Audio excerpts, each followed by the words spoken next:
Money is an illusion, and it's been used to control us for our whole lives. We're going to talk about that and more right now.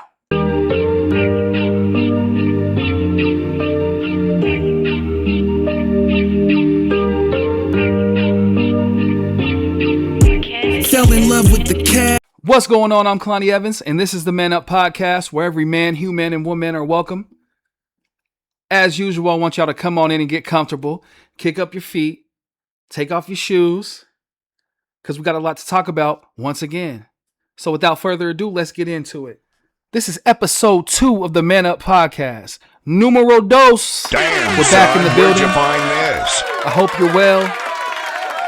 I feel blessed to be here. Blessed to see another day. I'm grateful and happy to be here with you guys. And I hope the feeling's mutual. So, welcome back. It's good to see you. And it's good to be seen too. So, hey man, you know what we're going to do? We're going to sit up here and we're going to talk our ish a little bit. Sure. A lot going on per usual. And we got to jump into it and talk about some things that are of some importance. Like I said, I'm doing well. I got a little allergy thing going on. Spinal. So if I sound weird, if I cough, or if I, you hear my nose sound stuffy, anything like that, just bear with me. I'm here rocking through it because I'm rocking with y'all. I actually don't know if this is like a little cold or I have allergies, so that's how it feels. But I'm here. They ain't stopping us. It's the Man Up Podcast, baby. We push through all that little shit. So just bear with me if I sound funky or anything like that. But hey man, it's good to be back, man. It is Monday, July 20th, big 2026. And yeah, man, the world's still turning. Shit is still going down. And we're gonna talk about it. We're gonna talk about it, man. I'm just a little catching up with me, man. It's just like I said, dealing with this little allergy cold thing. Other than that, everything's been going pretty smooth. Jumping right in, we had the World Cup final yesterday. Spain defeated Argentina 1-0 for the upset. Big congratulations to Spain. Big shout out to Spain. Y'all did it. Slayed the dragon. I actually watched the game. As I stated before, not the biggest soccer fan, but I can appreciate the moment. And the World Cup was definitely an event worth tuning into. So I had to tune into the final. It was a good game. Good game. Very defensive game, which you should expect in a final. These are the two best teams in the world. So goals aren't going to be super easy to come by. And, I enjoyed the game. I enjoyed the event. But shout out to Spain, man. Shout out to Spain. Shout out to Messi. Shout out to Argentina too for making it back and almost pulling off the back-to-back World Cup. Just getting there to the final is still a hell of an accomplishment. So shout out to Argentina. And one thing I was observing watching the game, man. Look, I get it's an event. I get the enormity of the event. I've touched on it before. It's huge, right? But one thing that's kind of a pet peeve with me are these celebrities that just, they never watched a lick of soccer in their lives, bro. They're just there literally for the photo op. They're literally there because it's a huge event and they want to be in the headlines. Like, these people don't watch soccer at all. And I'm not saying, like I said, admittedly, I don't really watch either. But I'm not going to show my ass up at the World Cup and act like I've been a fan for years. And you get that's what some of these celebrities do, just the vibe. You can just tell they're just attention whores. No, they're just there for the moment, And I was watching this, because I was watching the game, and I mean, every celebrity was there. Every you name it, they were there. And I'm just like, how many of these fuckers actually enjoy soccer, actually are fans of the sport? Like, I could see if America was in the final, but we weren't. Take it easy. We've been bounced out a long time ago. So I'm like, these people aren't fans of Spain or Argentina, or they're just there for the clout, man. They're just clout chasing. They're there because their publicist told them it's a good look You know what I mean? If they get on, there's going to be X amount of people watching the World Cup. If you can get on camera, if they show you, if they pan to you, that's a good look for you, right? And I mean, and they're not wrong. But these pandering ass celebrities, they don't miss an opportunity to get in front of that camera. It's just crazy. But yeah, it was a good game. I'm not gonna break down soccer. It's not it's not my thing, But I just wanted to give a shout out to Spain. But no, it was a good game though. It was a good event. It was an overall great event. I saw the halftime show. Bruh, they rolled out Madonna. The legend. When I see Madonna, I was like, oh my God, Madonna got old, didn't she? Like, really, nigga? I know it's like Father Time is undefeated, right? But it's crazy to see people who you grew up watching start to really age, like really get into that AARP age. Like Madonna looked old as fuck. I thought that was Queen Elizabeth on the like. I didn't for a second. I was like, is Queen Elizabeth pulling off the stunt of the millennium? Is she really alive? Really, like, nigga? I couldn't believe that was Madonna, man. And it was weird because the show was like 4 people performed. Every time I looked away from the TV and looked back, there was a new performer. Like it started off with Madonna, and then I looked up and it was BTS. Then it was Shakira. Then it was Bieber. And I was just like, wow, they fit everybody they could into this one. Like one is, it was all right, It was cool though. It was a good look. And then, afterwards, they rolled out that boy, y'all's favorite, Uncle Trump. You are fake news. Speaking of one to never miss a photo op or an opportunity to be in front of a camera. Jeez, that guy never, and I mean never, ever misses a chance to be in front of that camera, man, whether they're booing him or not. And of course, yeah, the boos rained down. It was insane, but he got what he wanted. He got the attention he wanted. I mean, has he not learned his lesson? He shows up at the Knicks game in his hometown, nonetheless. They boo his ass out of the building, and the Knicks lose. The only game of the series they lost was when Trump was in attendance. Oh, for sure. Then he shows up at the World Cup, and of course, the boo birds. I mean, it's just the approval rating's not approving right now. That boy better give out a stimmy. That boy better give out a stimmy if he wants to up that approval rating, man. You remember when Trump let them stimmies out? That was the closest people got to really accepting and fucking with Trump and liking Trump, was when he let out those stimmies. Ooh. Y'all was out there on shopping sprees. Y'all was leasing cars. Y'all were boosting clothes. Niggas went crazy with that stimmy, man. That stimmy went crazy. Everybody loved Trump then. That's when he became Uncle Trump. Yeah, everybody was on Trump then. Since then, been a little rocky. That's why Trump, if I'm your guy, if I'm your right-hand man, I'm telling you right now, drop a stimmy. They'll love you again. They'll love you in the morning. He said, another Quelo, she love me in the morning. Yeah, they'll love you in the morning, bro. Drop that stimmy and do it like a surprise mixtape. Don't tell nobody. No promo, no nothing, no announcement. Just drop it. Just drop it. Watch how many people jump back on Trump's dick. If he drops that stimmy, watch. I promise you, man. I promise you. That's human beings for you. What have you done for me lately? But yeah, Trump, he got the boo birds, rightfully so. And like I said, forgive me for the sniffle. This thing is, I'm super congested. These allergies suck, but y'all just bear with me. But yeah, man, that's what Trump needs to do. He needs to drop a stimmy like it's a mixtape, man. Trump Stimmy Volume 6, DJ Clue. Drop it like a Clue tape. If you're old enough to remember them Clue tapes. Yeah, you know what I'm talking about. But yeah, man, nonetheless, Trump was in the building. A lot of celebrities were in the building, man. It was a good look. It was a good look for the World Cup. And you know me, I'm an underdog type of guy.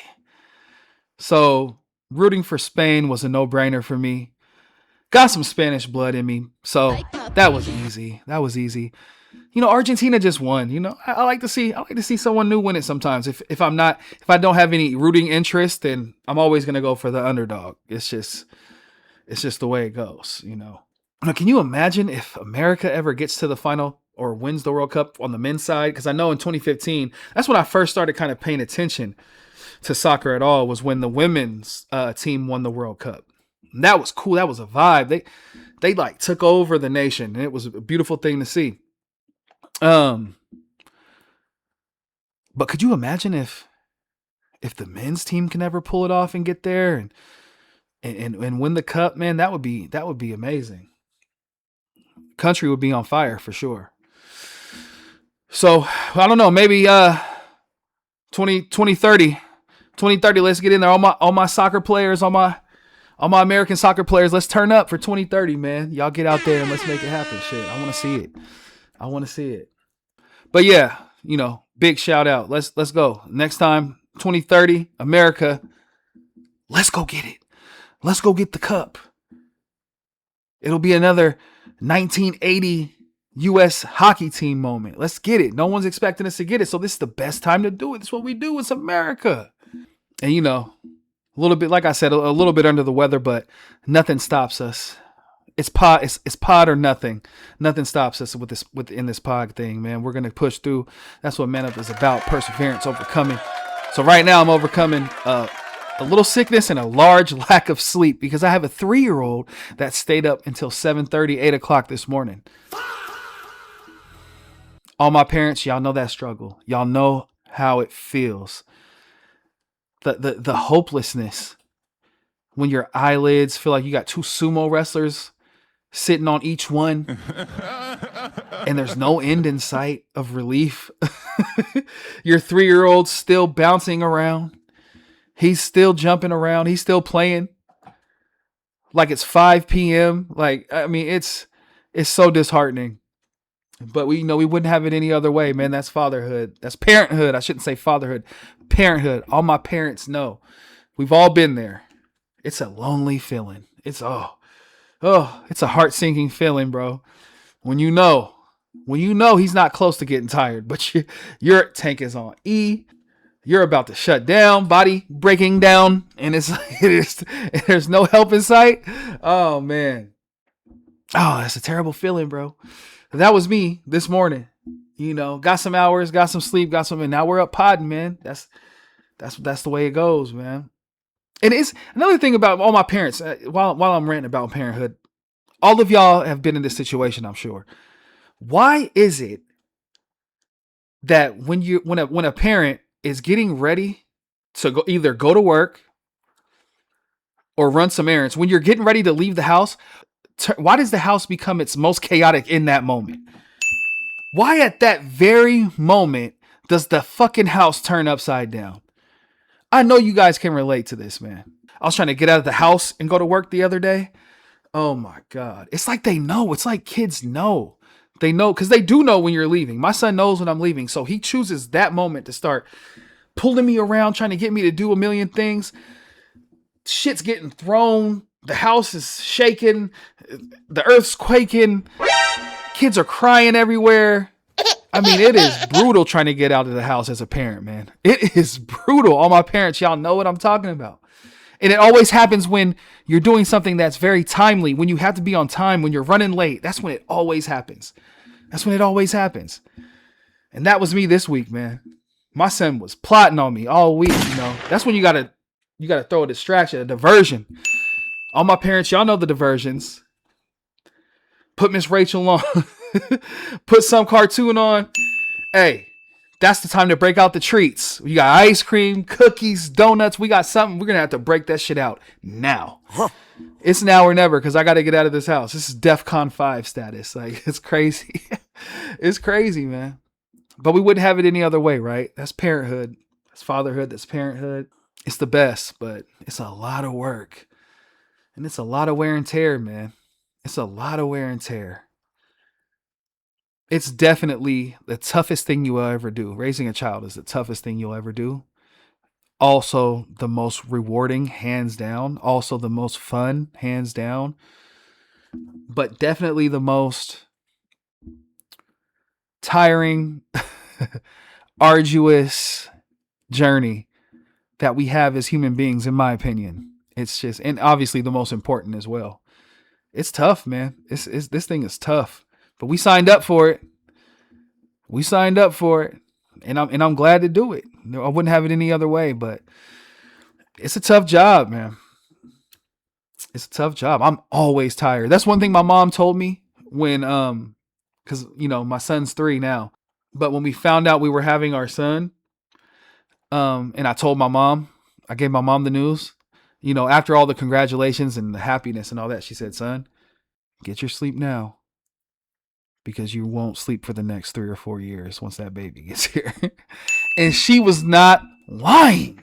That's the realest shit she could have ever told me, man. That is so accurate. She was dead on. I haven't slept in 3.5, 4 years. Literally, bro. I have not slept well. I have not, but you master it though as you go along. You start trying to get a little 5-10 minutes here, a little 10 minutes there. It helps. Those little power naps do help. But man, we are tired a lot of the time. You're tired most of the time. Most of your life, you're tired. Once my son's 5 or 6, I think it'll probably calm down a little bit, and we'll go back to regular existence. But for now, it is what it is, man. Got to roll with the punches.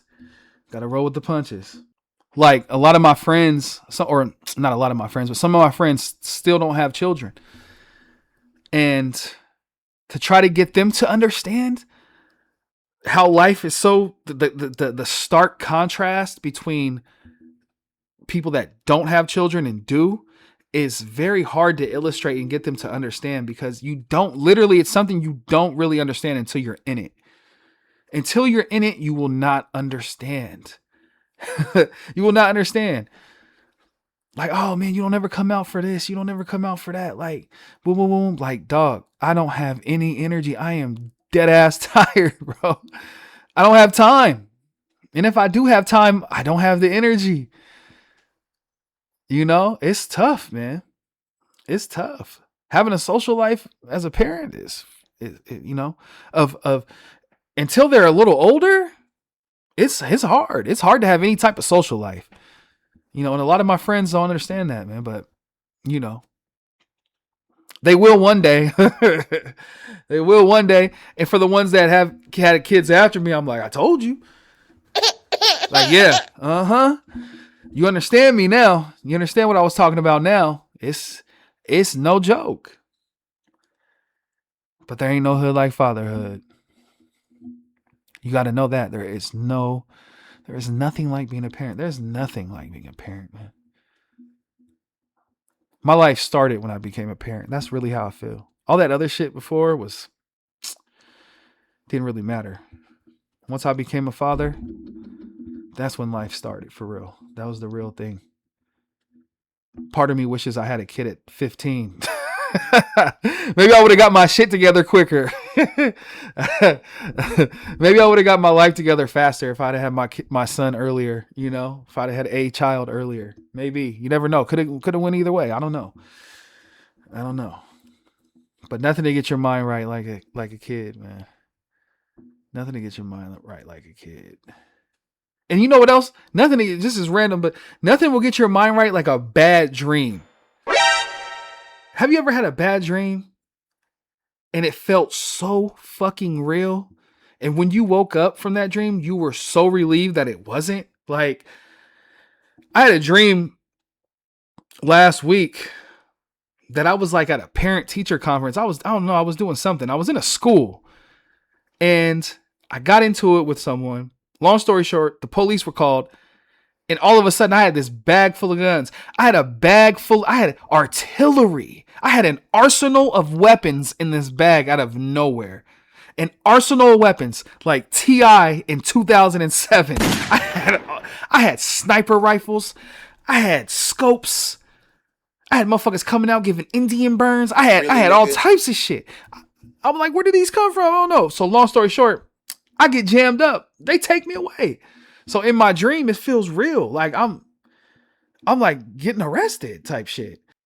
And I woke up and it was just like, oh, thank God. And I'm not even a gun. I'm not a huge gun guy like that. I'm not, but so I don't know why that was but dreams are dreams. Dreams are funny things. Dreams are funny things. They're random. So, but you wake up from those dreams and you're so grateful to be where you're at. You're so grateful it wasn't real. And you're so grateful that you're in a position that you're in. And I feel like God does that sometimes when we get a little too ungrateful. We start complaining too much about our lives.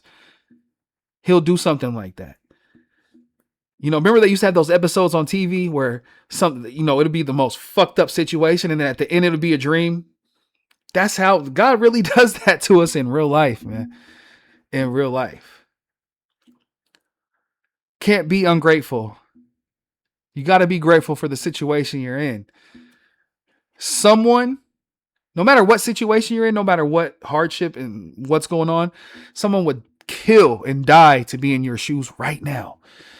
Right now, someone would. That's a fact.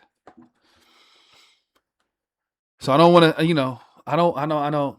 That's one thing I try to be grateful for everything, no matter what it is. Because at the end of the day, these problems are small. These are small issues.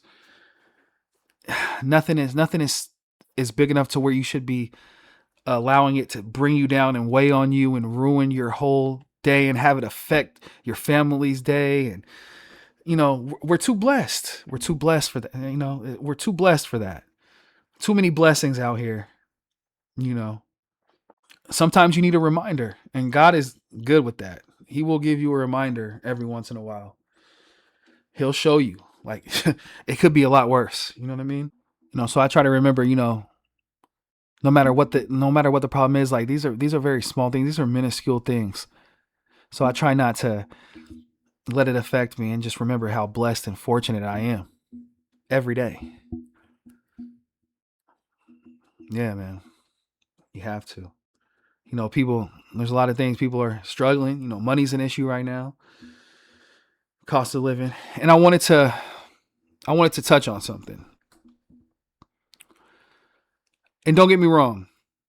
This is a very essential and important element to life. I'm not saying you don't need it.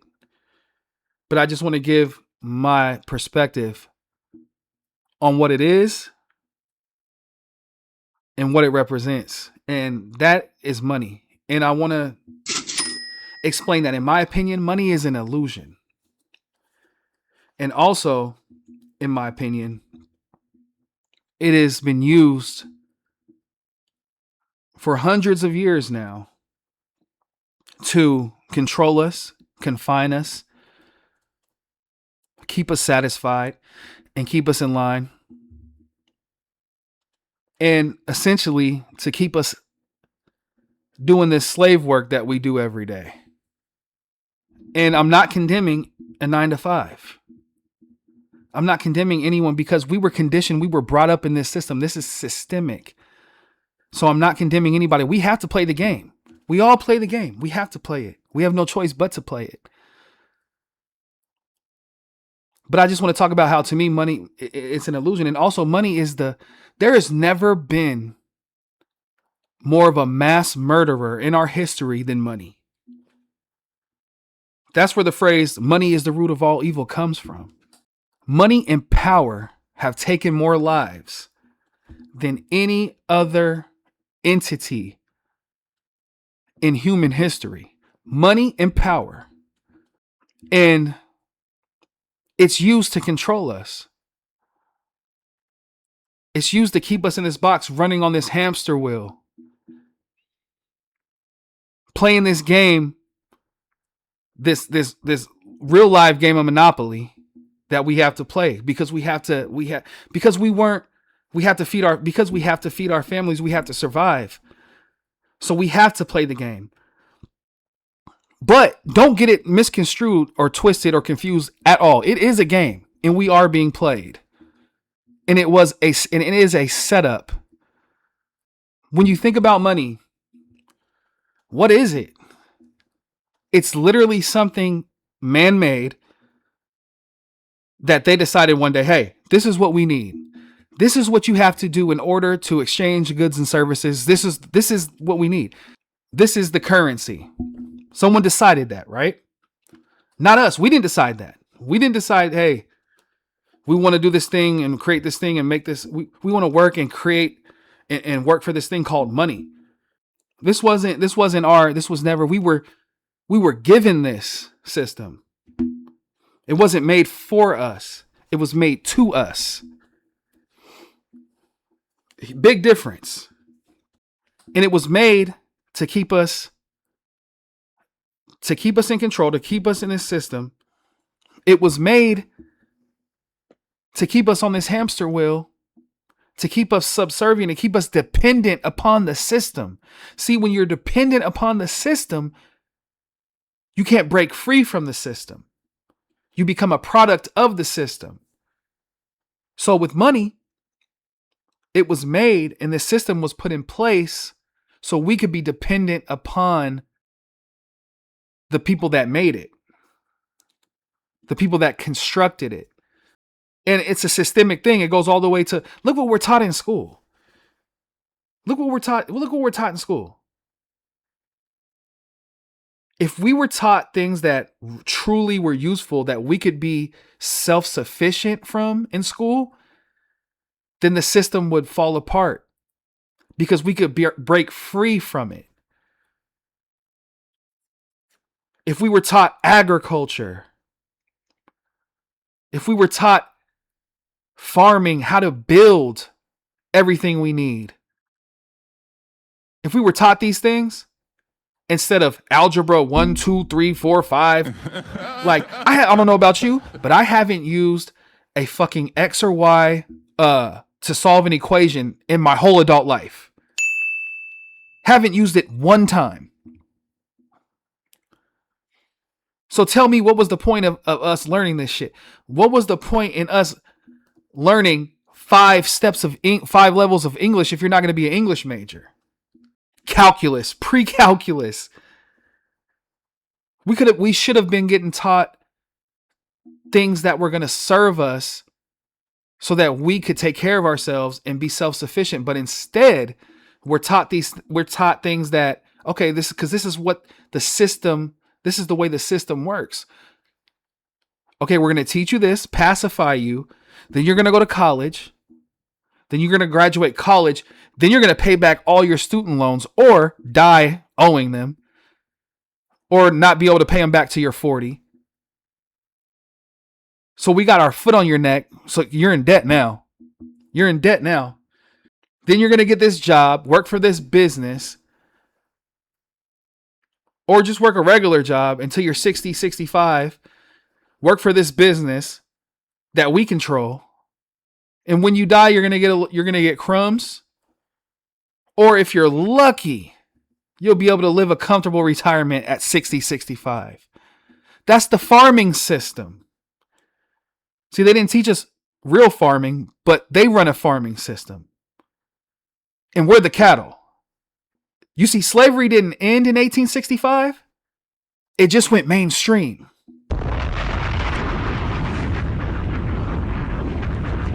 Slaves used to get paid. They were paid a wage. A fucking dirt wage. Probably like a cent, 5 cents a day.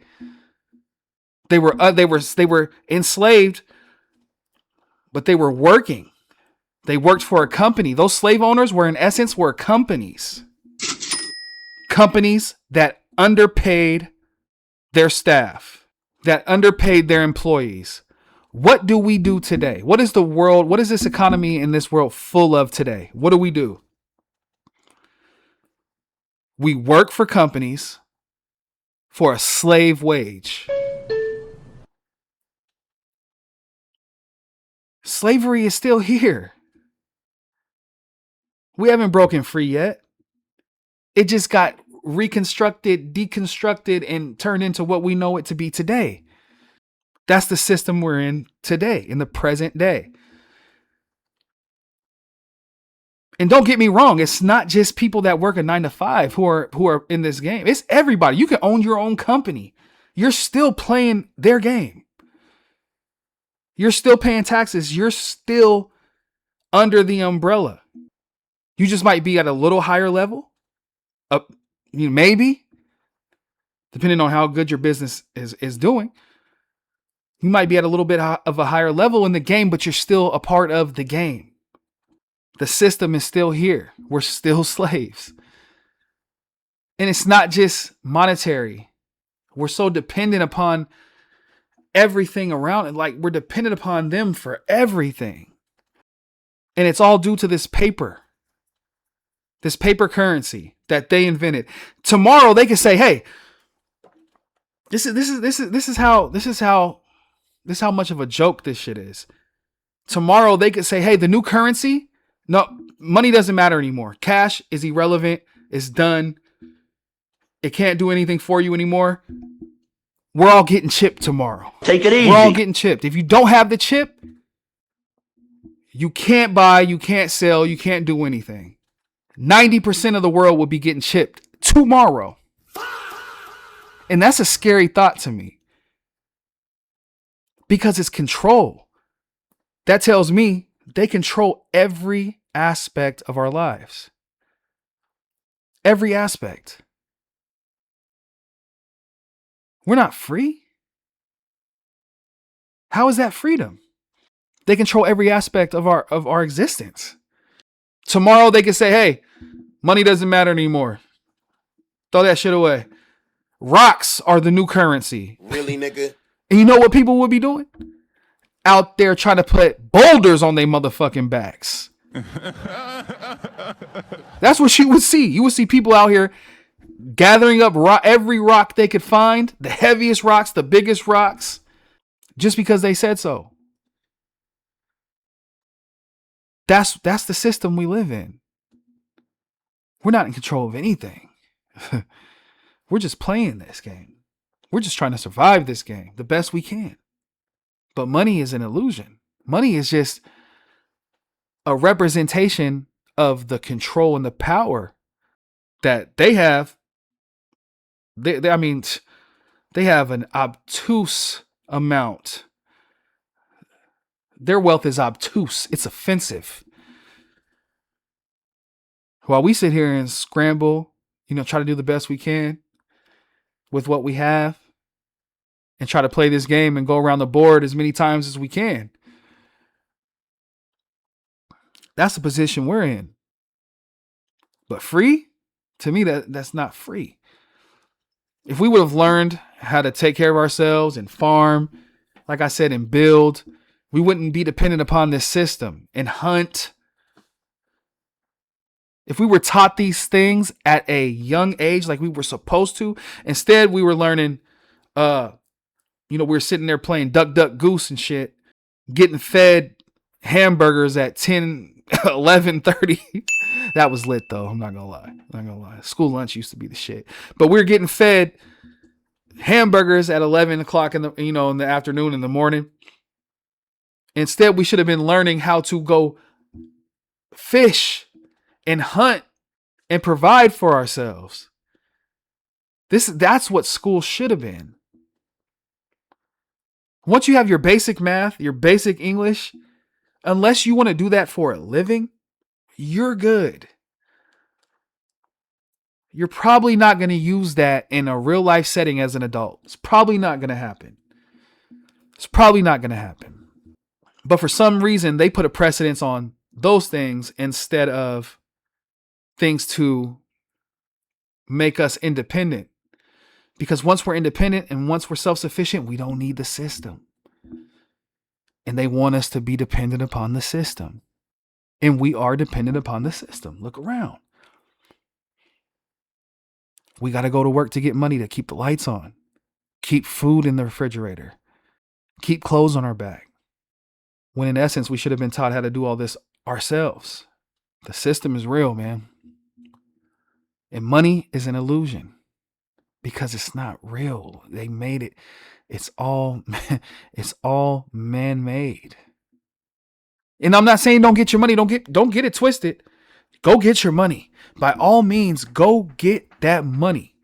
I'm trying to get to it just like you. We got to get to it because that's a cheat code of the game. But I'm saying it's an illusion because we never needed it to begin with. It never should have been. And what it represents is control, power. Money is freedom, right? So they say. Because it's power, because it equals power, it equals control. So go get your money. Because I'm trying to get it. We're all trying to get it. But know why you're getting it. Know why there's such an importance on it. Understand the ideology behind it and the purpose behind it. Don't let it become your God. Because there's nothing godly about it for the most part. And you can do a lot of good things with money. Money is a blessing. Money is a blessing. It truly is. But you got to know how to use it. You can't let it use you. Some of the happiest people on this planet Earth are people with no money. I've met people with no money, no roof over their head. And they were some of the most free people I've ever encountered. Not saying that life's for everybody, but I'm just saying. Money is important, but it's not everything. And it's an illusion. This is what keeps us waking up in the morning, punching in, punching out. It's what keeps us greedy. It's what keeps us distracted from our spirituality, pulled away from our families for 8 hours out of the day, sometimes more. It keeps us on the hamster wheel, keeps the system going. And that's what it was made to do. Yeah. The greatest murderer of all time, man. Power and money. The greatest murderers of all time. The biggest mass murderers of all time in history. Power and money. Power and money. You know, it's created to further this infrastructure, this business that they call America. You know, but you got to get it, man. You got to get it. You know, we work our whole lives. We work ourselves to the bone till we're almost 70 years old just for a little nest egg that you can barely survive off of. How many billionaires are there? How many 10 millionaires are there? How many people see 5 million in a lifetime? How many? What's the percentage? Most people are going to be stuck in this infrastructure and not retire until they're 60, 65, and then barely be able to pay their bills. So they worked all that time to show what they got to show for it. A semi-comfortable existence. So get as much as you can, play the game, and don't let it play you. As I said before, that's how we got to do it. That's the only way to beat the game. And remember, they can still take it from you. That's the thing. No matter how much money you have, they can still take it from you on top of that. But only way to beat the game is get as much as you can, go around the board as many times as you can.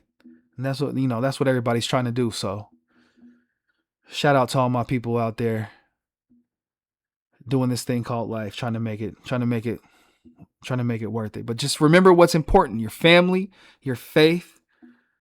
Nothing's more important. Nothing supersedes that. Remember, the money is an illusion. It's not the most important thing. Money is not the most. I hate when people say money is the most important thing. Money, money, money, money, money. No, man. When you're on your deathbed and you're reflecting on your life, money's not going to be the thing that comes to mind. That's not going to be the main thing that's going on and you're playing in your brain. It's going to be the good times you had with your loved ones, with your family, with your friends. The love that was shared, the moments that were shared, that's what's going to be paramount, not money. So just wanted to give that to y'all, man, and share that with y'all. On a lighter note, though, I've been scrolling this week. I was scrolling, right? I was doing some scrolling. I was doing some doom scrolling. I was just really just studying the landscape of social media out there and whatnot. And I've been seeing a lot of since we touched on it last week with the Love Island thing, right?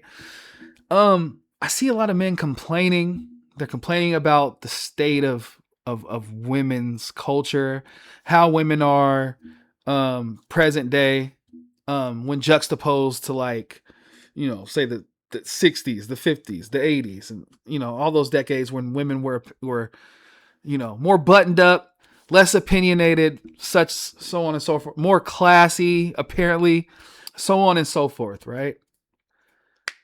And I got one thing to say. While two things can be true, women may have been a little more classy and buttoned up and subservient back in those times, which is what a lot of men want, right? What the kind of partner they're looking for. But I got to say this. Women are a reflection of men in society throughout history. When men are handling their business, when we're handling our business, women reflect that. So, that being said, if y'all dudes, if y'all men want women, as we should, right? We want women. If y'all want to better the culture for women, then we got to do better because it's on us. We're the reason. There's too many boys out there cosplaying as men. Oh, for sure. These little ass boys pretending to be men. That's what's ruined the women of this era, if that's the case, if that's what they're proclaiming. Look, man, it's on us. We got to do better. We got to be better as men. And our women will be a reflection of, they will be better as a reflection of that. We set the tone. Men, we set the tone. And men right now, we ain't shit. We're just a whole bunch of boys cosplaying as men. Half of y'all want to be women. Go figure. None of y'all stand on nothing. None of y'all stand for anything. Y'all want to be out there just playing games, running the streets. So we got to wear that. We have to wear that. Us as men, we have to be better. If we get back to being real men, women will get back to being real women. They will follow suit. They will follow our lead. And the ones that don't, there's always going to be some stragglers. Then they're different. That's a whole different story. But for the most part, women want to follow men. They want to follow us. They want to be led. We're just doing a poor job at leading. That's all it is. There's yin and there's yang. There can't be two yings and there can't be two fucking yangs. It's never going to work. That's not the way God intended it to be. You got men and women out here competing with each other instead of completing each other. Dudes don't even know women anymore. They're not even in tune with their women. Hey, man. You're not providing. And by providing, I don't just mean financially. You're not giving you're not watering her right. Day in, day out. You're not giving her what she needs to be the woman that she could be and that she really wants to be. She shouldn't have to run to these shows. Love Island, Love is Blind. She shouldn't have to run to all these shows to get her needs met and to get her desires met. She shouldn't have to go there to be fulfilled. It's your job to fulfill your partner and to set the right tone. You know, when a woman tells you she's hot, that doesn't mean I'm hot too. That means your ass need to go grab a fan and put it on her. Take it easy. You know? When a woman says I'm tired, that doesn't mean you say, oh, yeah, I'm tired too. That means she needs some relief. She might need a massage. She might need a few minutes to just gather herself and to come down. She might be overstimulated. We got to get back to being in tune with women. There can't be two yings and it can't be two fucking yangs. Stop trying to compete with your woman. Stop trying to compete with your man. Instead of competing, we should be completing each other. But nowadays, it's like we're competing instead of completing one another. I don't understand this. It's crazy to me. It's actually wild, man. You got to be in tune with your woman, man. We got to get back in tune with these women. We got to set the right tone. And women, be in tune with your man. Because we're tired too. Trust me, mentally, physically, emotionally. We hide it well, but we're tired. Sometimes we just need a sabbatical. Sometimes we just need to lay on the couch with some whatever snack of choice, maybe a beer, and lay in our and wallow in our because we're pigs at heart, and just wallow in our you know in our funk. Really, nigga? No, we're thrilled and just relax. We just need to take a load off sometimes. Sometimes men need to be alone. Men's loneliness is not necessarily a bad thing. We need that sometimes. And vice versa. Know when your woman needs to go out. Sometimes your woman just needs to go out. Sometimes she just needs to go have a drink with her friends, go have some dinner with her friends, go out and do something away from the family, because staying at home and taking care of a family is a fucking grind. It is beyond difficult.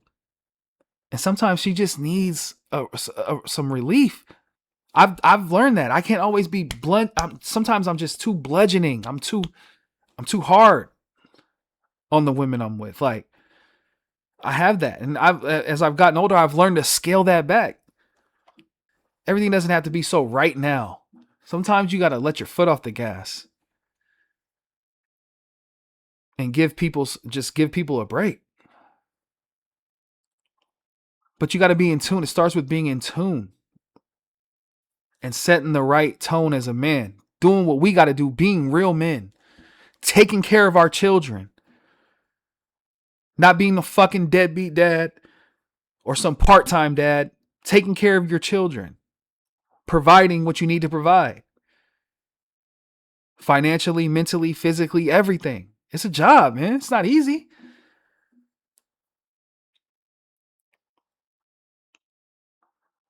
Putting something, being of use, and putting something fruitful out into the world, and keeping God in your home.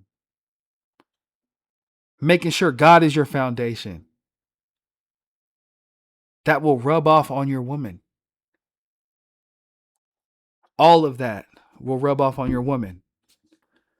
If you're not handling business and being a man and being the best man you could be, she's not going to be the best woman she could be. As long as she's with you, she's not going to be the best woman she could be. We set the tone that they follow, and real women want to follow a real man, period. So we got to step our game up before we start pointing the fingers and blaming them for every single thing, and even for their own actions in a lot of cases.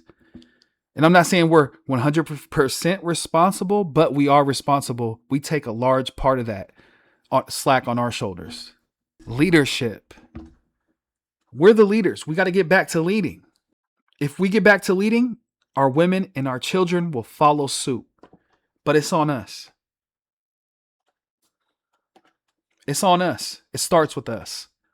So the sooner we get back to doing that, the sooner everything else will fall into line. So let's do it, fellas. Let's do it. Let's be better. Let's set that tone. And I saw this Marcellus Wiley incident. I don't know if you guys are familiar. What Marcellus Wiley, ex-football player, had a domestic dispute with his wife. Now the divorce is getting messy and all that. I don't want to get into the man's personal business too much, but you can look it up if you really want to know the details of the situation. But people were like, because he came out and did a YouTube video, and people were saying, well, why did you stay? Well, I've seen a lot of people reacting that way. Like, why would he stay in a relationship if he wasn't happy, if he knew it was going to end this way? And some men stay for the same reason that some women stay. Family. Nobody wants to break up their family. Everybody wants to keep their family together. People that are real parents and that really love their children, they want to give their children the best upbringing possible. A child can't have the best upbringing possible without both parents under the same roof. Obviously, sometimes it gets to a point where it's toxic, and it's so toxic that the child's better off with the parents separating. But in a lot of cases, that's not the case. And nobody wants to split up their home. Nobody wants to do that to their children. So men stay for the same. And I'm sure that's why a lot of women stay. And sometimes it's other things. It's comfort. It could be comfort. It could be financial stability. It could be quality of life with that person. But in most cases, men stay in bad relationships because they don't want to separate the family. They don't want to put they don't want to put their child through that. And this is coming from me, who I'm glad my parents got divorced, because it just wasn't right. They weren't right for each other. So in some cases, it is best to walk away and to end things. But as a parent, you're not thinking that way. You're thinking, I want to keep my children or child happy. I don't want to break up a happy home, quote unquote. I don't want to have to go, because a lot of the legal system does lean towards the woman. So a lot of men are afraid that, hey, if I end this, when am I going to see my kid? Every other weekend? Every weekend? And a lot of men don't want to do that. Believe it or not, some men want to be with their kids every single day. So the court system is not going to benefit. It's not going to favor you in most states. It's not going to favor the man. So a man could be afraid to leave too. As for women, women have their reasons. And I feel like a lot of them are similar. And I say that to say, we have to be in tune with each other before things get to that level. This is communication, man. Understanding can save a lot of situations and a lot of relationships and a lot of friendships and a lot of other things. Communication. Bad communication could be terrible, and good communication can save and prevent a lot of fucked up shit from happening. But we got to get back to being leaders. We got to get back to it. Trust me, we got the you see that logo? Can't really see it too well. But we got the world on our shoulders in a lot of cases, man. It's a big responsibility, but that's what God built us to do. We're built to protect. We're built to be the foundation, provide. That's why we were made the way that's why we're built the way we're built. That's our job. That's our birthright as men. And speaking of men and being a man and what that means today, I was talking to my little brother last week, and we were I don't know how it came up. We talk about a whole bunch of random stuff all the time. Shout out my brother. Shout out Jarvez, man. We were talking and we were talking about the zest culture and when it started, because he's 11 years younger than me. So we were talking about, in my generation, things were a little different.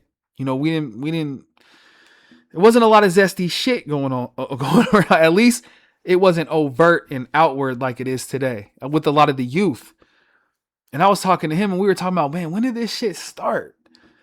Did it start when Young Thug and them started wearing dresses and calling each other lovers? And did it start before? Because now dudes are just outright, they're painting their fingernails, they're doing the whole nine, right? Which, whatever you want to do, whatever expression, whatever form you want to express yourself in, man, have at it, be happy. I'm just having some discourse about it. We're just talking about it. I'm not condemning you or anything like that. But I just want, we're trying to pinpoint when it started. Because it was an interesting thing. It was, it's progressively gotten more outward. 10 years ago, I couldn't imagine an NBA player or someone like that having paint, or a rapper having painted fingernails. I mean, I should have seen it coming with the whole Young Thug thing, right? We should have seen it coming. But that was looked at almost as more like a publicity stunt. Almost. It was almost like, oh, okay. It was kind of like tongue in cheek. Like, oh, this nigga's rapping about He's trying to throw the feds off or something like that. Because he's rapping about the most gangster shit, right? And then but then he's coming up in here with a skirt, referring to these niggas as his lovers and stuff like it was. So we didn't know if that was a throw off or whatever, but it's progressively gotten more overt, more brazen. Pidiri molestarini, olio per bambini. And this was a part of the plan. This was a part of the agenda. To the point where you see a dude walking down the street and it's not, or you see an entertainer. What's Old Town Road dude's name? What's his name? Little Nas X. Where you see like a Little Nas X walking down the street in some panties and a bra and some lingerie. Like, it's not even a surprise anymore. Back, that shit would have like broke the internet back in the day. But now it's just like, another day. Another day in the world. You know what I mean? So it's been a progressive shift. And we were just talking at that like it's been interesting. It's been interesting to see how it's inched along and gotten to the point where it's almost like it's not even, it's just interwoven in the culture now. And if you raise a son or a daughter, that's scary. If you're raising kids, it's scary because you don't want your kids to be exposed. You want them to be able to make their own decisions. You don't want your kids to be exposed to this too soon. Let them make their own decisions. They don't need to be coaxed in to doing anything. And that's why the whole toxic masculinity thing perplexes me. How is masculinity toxic, yet allowing an underage kid to identify as the opposite sex? How is that not toxic? When they're 11, 12 years old, they don't even know who they really are yet. But masculinity is toxic? Someone's going to have to make that make sense to me because it doesn't make sense to me at all. We're encouraging the Zaya Wades to be themselves, apparently, and to be who they are. Yeah, okay. You're 11, 12, and you don't want to identify as a boy because he wasn't a man. He wasn't even a young man. He wasn't even a teenager, I don't think. Wasn't even in high school yet. But that's okay. We'll encourage that. But this masculinity thing? Oh no, we can't live like that. We can't have it in our society. What the fuck are we talking about here? Really? How does that make any sense? What's the logic in that? It feels like an agenda to me. It feels like someone paid these rappers to influence the youth. I don't know. I might be tripping. Someone could say, "Oh, it's conspiracy theory. You're being a conspiracy theorist." Oh, okay. Well, the proof is in the pudding because it's happened. And now we're at a point where it's progressed to where it's not even, it's the norm now almost. It's not a shock to anyone anymore, right? So are we going to say this? It wasn't an agenda based thing. It wasn't a psyop. Someone didn't want this to happen. They didn't want it to progress. They're not putting this in children's faces for a reason to influence them. They're not doing that. Okay, well, why else would you do that? We just had the Pride Parade where I'm from, and that's okay.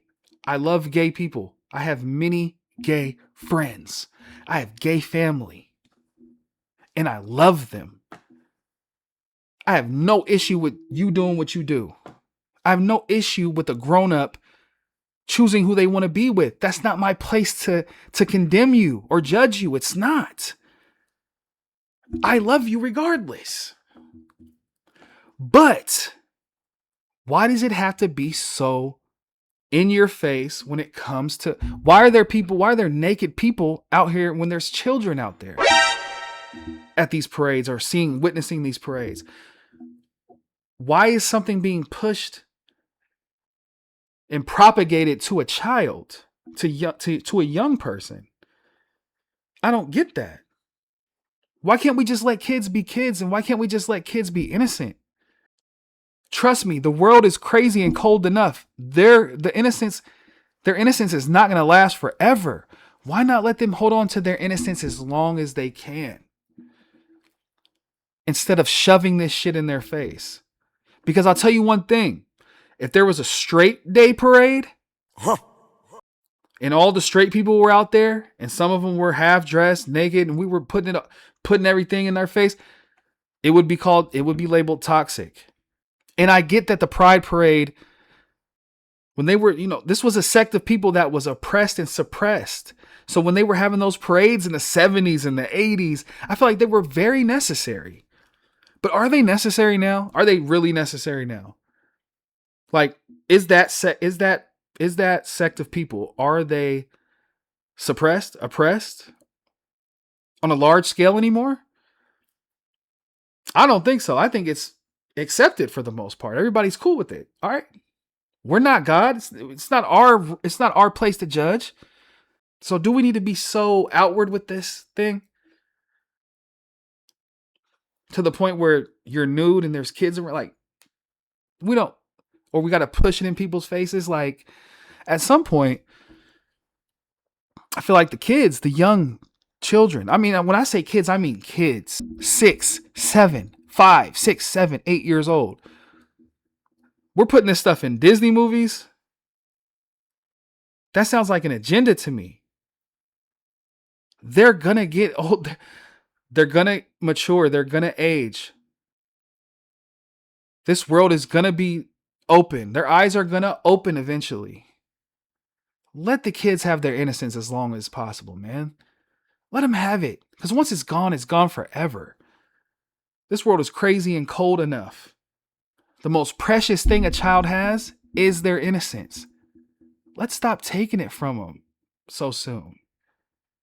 And that goes for the straight community too. We don't need to be putting all this overt sexually all this overt sexually charged material to these. We don't need to be putting that in their face at a young age like that. We don't. Let's let them have their innocence. But I don't understand how masculinity can be toxic when there's all these other things going around that are a lot worse than just men being men.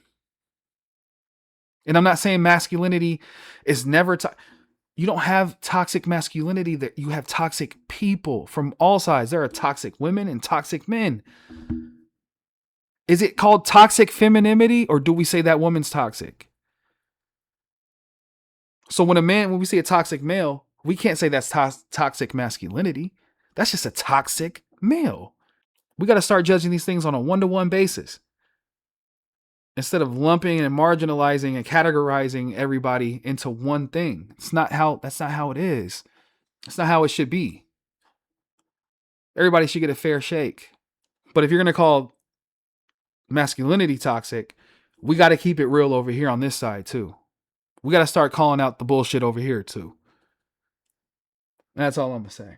Everybody, Pride Month, Pride Parades. Hope y'all had a blast. Enjoy yourself, because I'm not judging you. I'm just saying we have to keep it on an even playing field with this stuff. And we got to start putting the children first. All right. Enough of the ranting on the serious stuff. Before we get out of here, I just wanted to touch on some current things, man. What's going on in the sports world? What's going on in music? LeBron's yet to choose a team. Where do I think he's going to go? And yes, you're talking to me, not a LeBron fan. As long as he stays his ass out of Golden State, I'm cool with it. But where do I think he's going to go? Personally, what makes sense? Cleveland.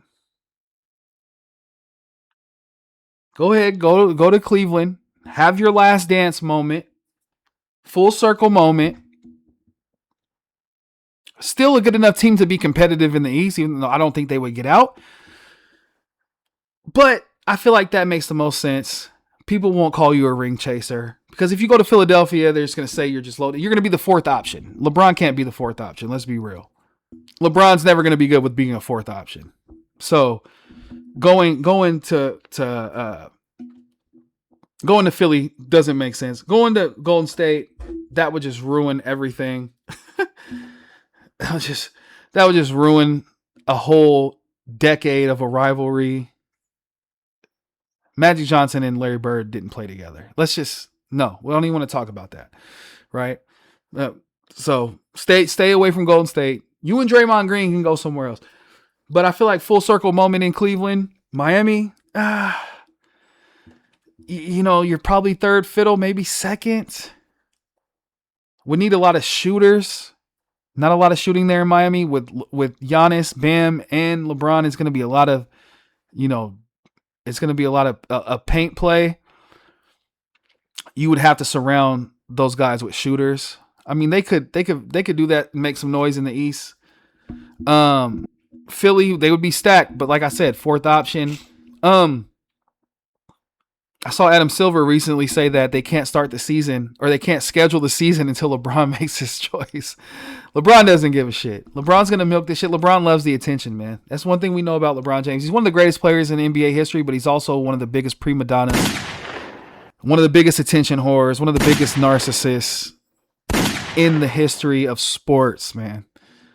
He wants the whole storyline of this season to be about him, and he's going to milk it as long as he can. So, Adam Silver, you're just going to have to wait. But yeah, I don't really care where he goes. It's really just for cinema at this point. I don't think he's winning another championship. I think for me, it's going to be, Cleveland or Miami. That's my opinion. I could be wrong. Maybe he ends up in Golden State. I wouldn't watch a single fucking game, but maybe he ends up there. I don't know. Caitlin Clark just had a 45-10. Woo! Hey, man, listen. I know a lot of y'all out there give my girl Caitlin a bad rap and bad press. She complains to the officials. This, that, and the third. Hey, man, this woman is cold. What? She's cold. I feel like the WNBA did her a disservice. They had a diamond. And instead of cultivating it, polishing it up, holding it up, they've tried to suppress Caitlin Clark. I don't understand why. Maybe she doesn't fit the agenda they're trying to push. I don't know.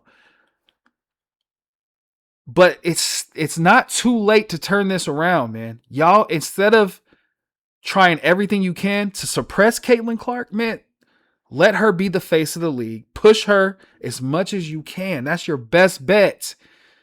This girl is special, man. I'm telling you, this girl is special. And if she stops, if she can stay healthy and she stops worrying about everything else, man, it just plays, she's going to be fine. She's going to be fine. She's cold. 45-10, bro. 45, 10 assists. She's nice, man. She's like a mini Steph Curry out there. I'm telling you. She's special. So, WNBA, do not suppress her. All them girls that's hating on Caitlin, bro, fuck them. They are a dime a dozen. You will find more of them. You will not find another Caitlin Clark. You're not finding Caitlin Clarks don't grow on trees. So forget trying to keep all them other hating ass females happy. Focus on pushing Caitlin the way she needs to be pushed. Come on. Let's do it, man. It's time. She could take the W to the next level. Y'all got to allow it. Stop holding her back. And get her a new coach. One that's going to champion her. And you guys need to do your job in pushing her the right way. Come on. Come on. It's already year, 3? It's time to get it going. It's time. She's the real deal. She is the real deal. So, recently in music, I saw people talking about this Memphis Bleak clip. Memphis Bleak is a Jay-Z minion, a Jay-Z footstool, a hype man for the last 30 years, a 50-year-old hype man. He's Jay-Z's artist, right? Jay-Z's little homie. And he was defending Jay-Z in terms of the Target deal. A lot of people had something to say about it, so let's check it out real quick. The lie is more entertaining than the truth, bro. Okay. No matter what you say, man. Like, the truth came out about them fouls and all that. They still run with it. Yo, homie in this and homie in that. It's like, what about the Target lawyer deal? shut down. Don't talk to me about that. I don't give a fuck about that activism shit, my nigga. Like, because these niggas is still in there, my nigga. Right. So don't worry about us. Look, the Target deal is important because I hit up both of these dudes when that episode came. I said, oh. Y'all gotta look selective at. But look, rage. But look, no, not everybody album is available vinyl. So in why Target. wouldn't Hov say, hey, I don't have he control don't of that. He don't have to. He don't owe y'all niggas no explanation, my nigga. That's where we split ways. Well, that's gonna forever be that, my nigga. Y'all sounded like the old lady in the window. Why y'all outside 3 a.m. loud? We gotta tell her we selling drugs, bitch. That's why. No, I don't. The fuck? I don't get the correlation there. She want to know why we outside late doing what we do. You want to know why he did what he did. We owe none of y'all no explanation. We selling drugs, No. The difference is you didn't, unless you paying that old lady rent or whatever the case may be. He not paying your rent. Right. The community at large. The community at large support a Hov. The community at large support a Hov. You're not paying his rent. Again, the community at large supported Hov. Hov gets to wage that because the community supported him. First of all, the community know about money right now because of Hov. Right? Y'all niggas would still be running around picking boogers, wiping them on the camera screen if it wasn't for Hov and B.I.G. Let's clear it up, man. New York was not talking no money until Big and Hov came out. From a rap perspective. Yes. So you want to talk about money? You got them chains on. You know platinum because of Hov, nigga. That doesn't help the community. It doesn't help the community. No, hold on. How that doesn't help the community? That doesn't help the community. How to get money. No. Y'all niggas wasn't worrying about getting money. Y'all niggas was wearing motherfucking Dickie suits. You was wearing Carhartt jeans. You was walking around with Farmer jeans. Niggas ain't teach you how to get flying, going to them board meetings to get that back. All right, now I feel that we're completely different planes here. Yo, yes. And teach a demographic in the community how to get money and boss up. Answer me that. How to get fly? No? How to get money and boss up? Yes or no? I'm gonna say no. Okay. The lie is more. Okay, so that was the clip. My thoughts. That was my first time hearing the full clip, right? So my thoughts, just offhand, without sitting and living with it, are. I respect the honesty because he's telling the truth about one part. He analogized what they're doing now. He said, fuck that activism shit. So offhand, everything else he says has to be, it is what it is. You're into the mind of these entertainers. They don't really give a fuck about anything else other than this is a capitalistic culture. And I'm not saying that there's anything wrong with capitalism. I'm not saying that. I'm not getting into that right now. What I'm saying is this is a capitalistic culture. Any form of entertainment is capitalism. And that's what Jay-Z represents. Jay-Z was a drug dealer. He destroyed his culture and his neighborhood willingly for monetary gain. So why would you expect him to do anything fucking less when he gets to this stage of being a entertainer? Why? Why would his mentality change? He destroyed the community with drugs.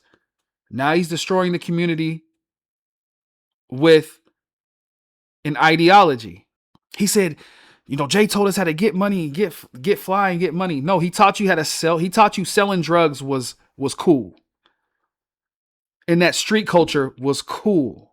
That's what he taught you. That's what he taught a generation of people, a whole fucking generation of people. Not to go work hard